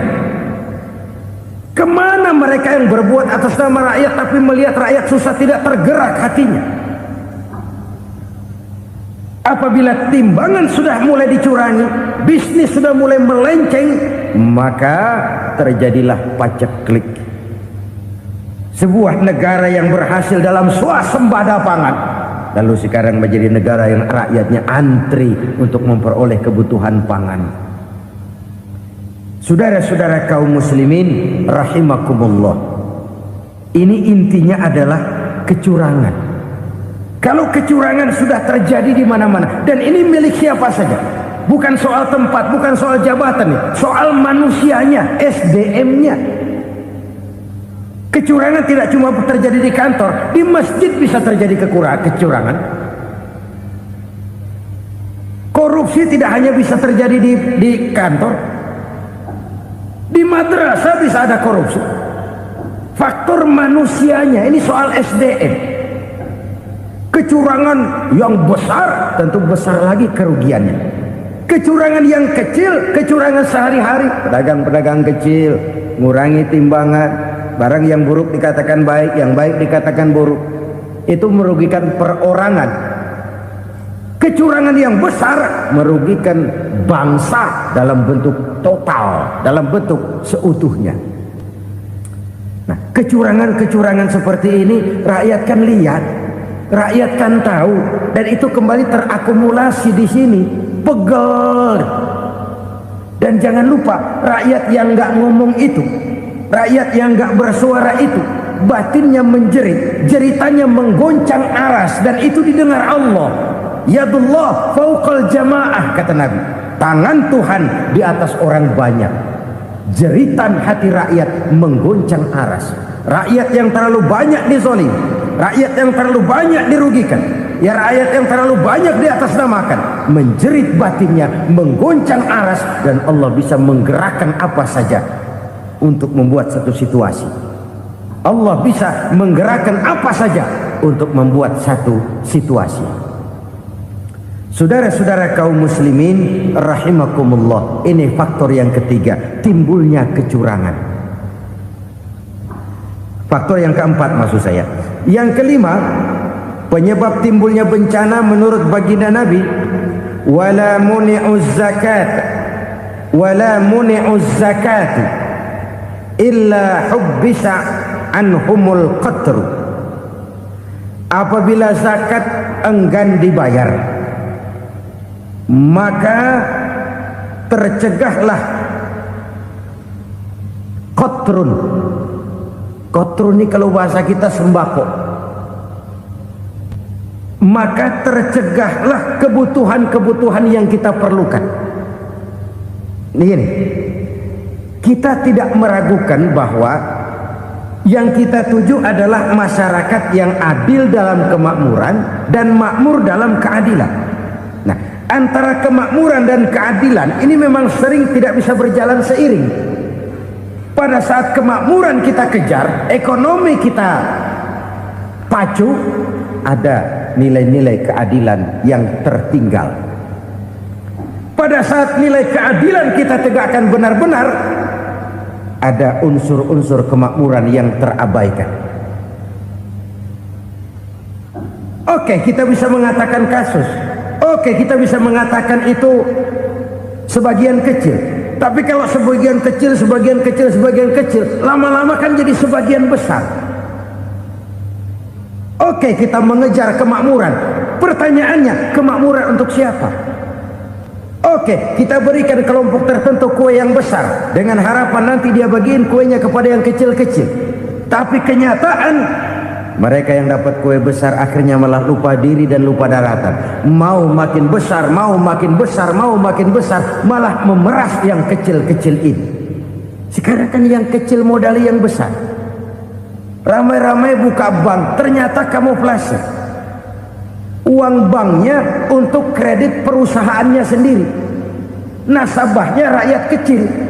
Artinya apa? Rakyat kecil disuruh modalin orang yang udah gede. Ini kan sumber geledek urusan.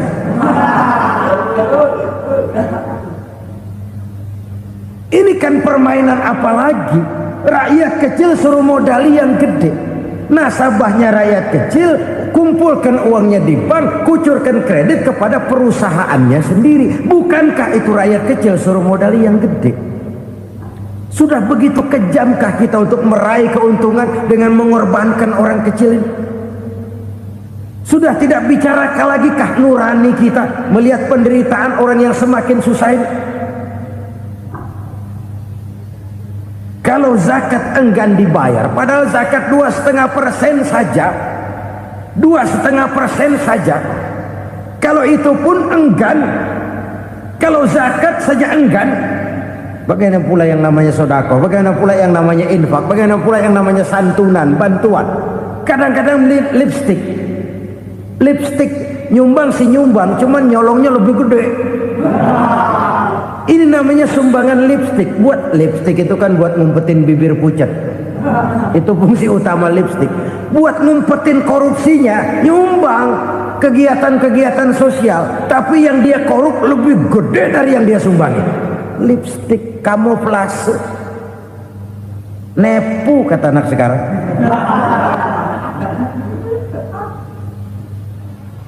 Saudara-saudara kaum muslimin rahimakumullah, demikian berat kewajiban zakat ini sampai di zaman Sayyidina Abu Bakar pernah keluar komando perangi orang yang enggan membayar zakat. Perangi, karena fungsi zakat adalah menjembatani antara si kaya dengan si miskin, Bahwa ada kemiskinan itu Qur'ani.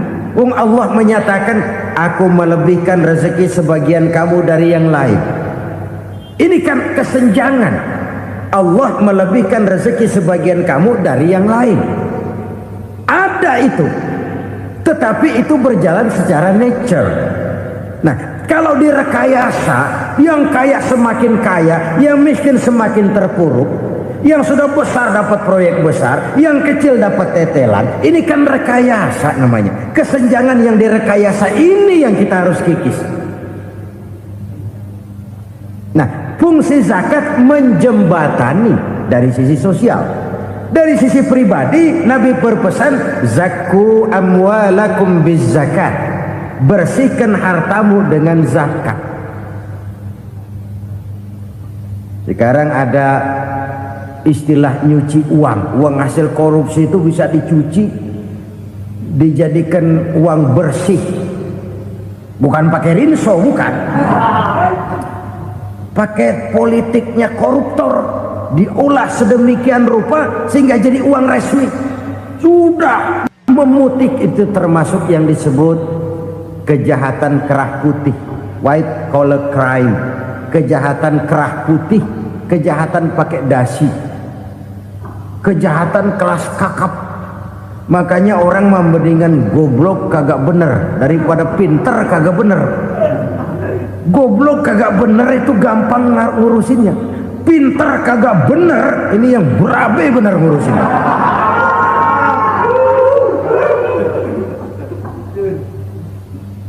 Kita bukan cuma perlu orang pinter kok di zaman sekarang. Kita perlu orang-orang bener yang punya komitmen, yang sesuai kata dan perbuatan, yang bisa merasakan apa yang dirasakan oleh rakyat, yang punya sense of politik yang tinggi, yang peka, yang penuh keterbukaan, yang punya wawasan dan pandangan jauh ke depan.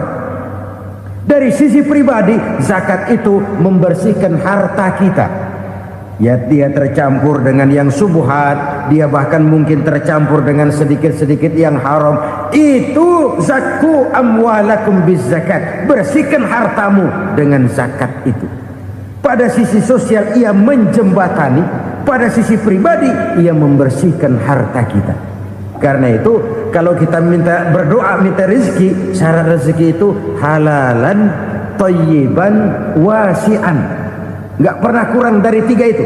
Halal, bagus, banyak. Halal, bagus, tapi sedikit, susah ngaturnya. Halal, banyak, tapi kurang bagus, buat apaan? Bagus, banyak, tapi haram, enggak ada artinya. Sebab kata Imamul Ghazali, kalau kau terlalu suka memakan makanan yang haram, dikunyah masuk ke dalam perut besar, digiling oleh perut besar, menghasilkan energi, menggerakkan sel-sel pembuluh saraf, kau juga akan cenderung berpikir yang haram. Kalau sudah cenderung berpikir yang haram, perbuatan pun akan mengarah kepada perbuatan-perbuatan yang haram. Dulu waktu kelompok Jimbaran 200 konglomerat Indonesia kumpul dihimbau supaya sekian persen kasih pengusaha-pengusaha lemah. Itu kan cuma sekedar belas kasihan, tidak banyak menolong keadaan. Dan bukan itu yang diperlukan pengusaha-pengusaha kecil. Yang diperlukan adalah berikan kami kesempatan seperti mereka dapat kesempatan. Berikan kami peluang seperti mereka juga dikasih peluang. Kalau cuma dikasih 100 juta, 200 juta hari ini, usaha kami nggak ada prospeknya, peluang kagak ada, kan sama juga bohong. Diceburin ke kali, disuruh berenang, tangan diikat, mendingan mampusin ketahuan.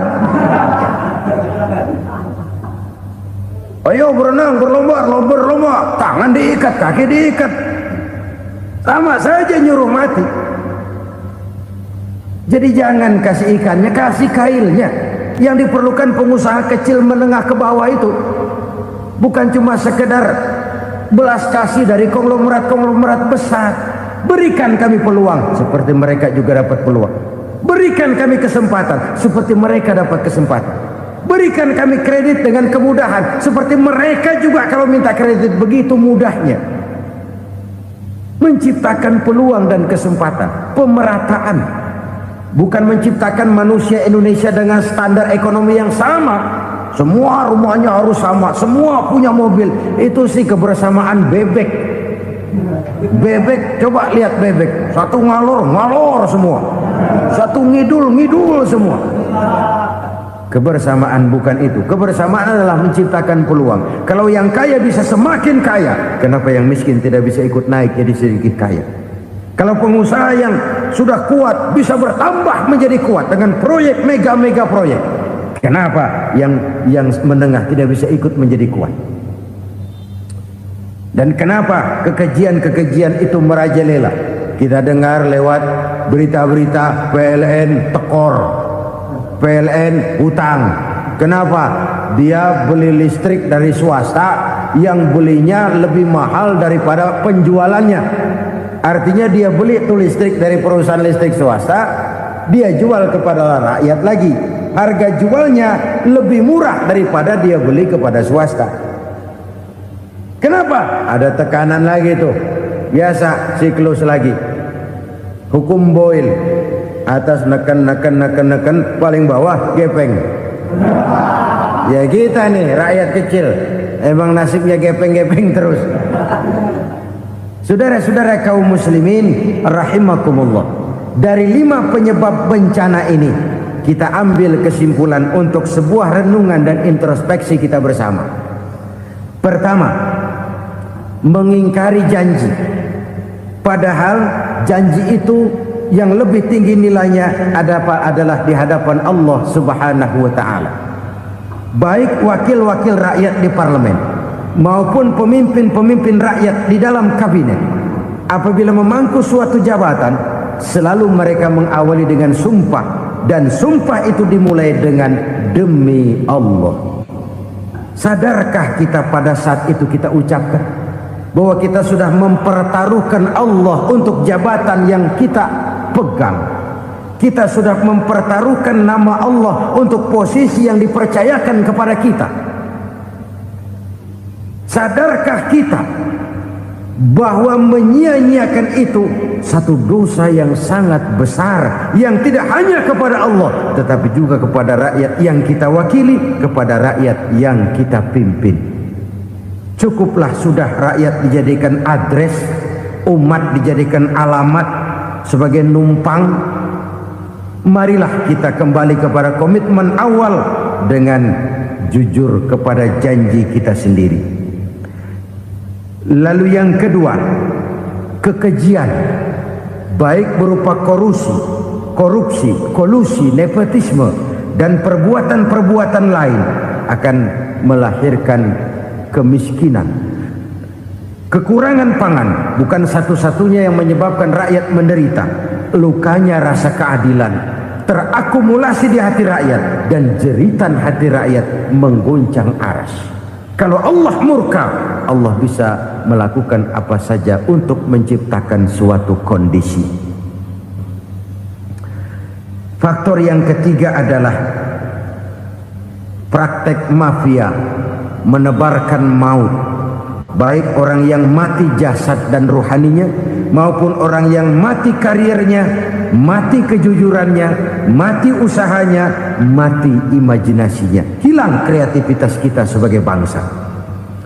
Faktor yang keempat, kecurangan-kecurangan di bidang usaha, di bidang tender, mengandalkan menjual kekuasaan. Dan memang repot kalau penguasa jadi pengusaha. Mau atau tidak mau, kebijakan-kebijakan kekuasaannya akan memperkuat jaring-jaring usahanya. Dan pada saat itu objektivitas sulit ditemukan lagi. Lalu yang kelima, keengganan membayar zakat, menumpuknya kekayaan negara pada kelompok-kelompok tertentu. Ini akan melahirkan paceklik yang berkepanjangan.